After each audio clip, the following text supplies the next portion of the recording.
Welcome back. Now in this video, we are going to start by creating a product inside of Rocketer. So to do that, we're going to go to the products link, and then we're going to click add a product. Now once we come to the add a product screen, we can add a product in several different ways. We can do a file download, we can add a serial or a code, or we can add in a service where we will have to deliver an email for the customer to actually get what it is that we have.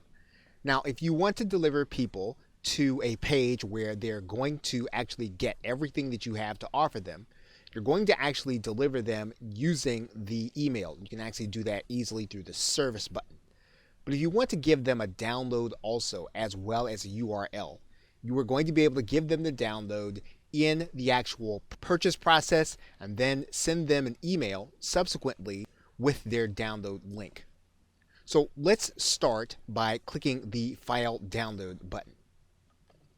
And what we're going to do now is we're going to give our product a title, and we're going to give it a description, and then we're going to give our product an image by uploading it using the choose file button. So once you have your product image in place, you can then click next. Now the next tab that Rocketer is going to bring you to is going to be the settings tab. And we are delivering a file, so what we're going to do is we're going to click choose file, and we can actually upload any kind of document type. Typically we're talking about a PDF or a zip file. So let's go ahead and upload a PDF. We can actually limit the number of times that this product can be purchased, or we can actually let it be sold an unlimited number of times.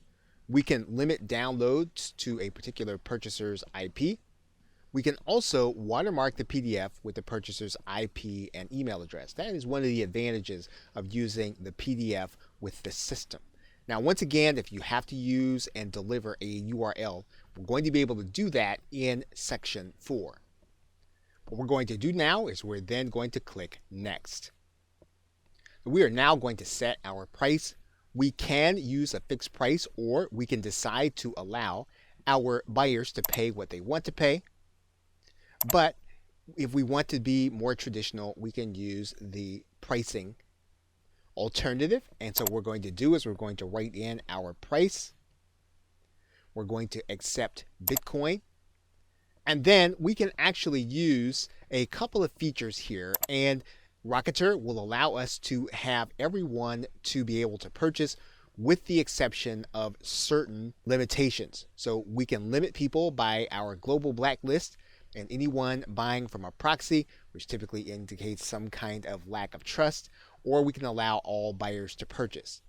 The most conservative way to allow people to purchase would be to not accept purchases from people on a global blacklist and proxies. So in this particular case, we're going to use the most conservative method, and then we're going to click next. Now you're going to notice that your buyer is going to have an email sent to them by Rocketer. So if you want to have your buyer sent to a certain URL, you are going to write that URL inside of this email.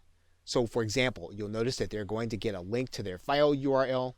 They're going to get a link to the product title. We can actually put in a URL to this email. Now, one thing that we can determine at this point is whether or not we're going to have affiliates to be allowed to promote our product. And what we're going to do is we're going to click this box to say yes. We're going to give our affiliates a percentage.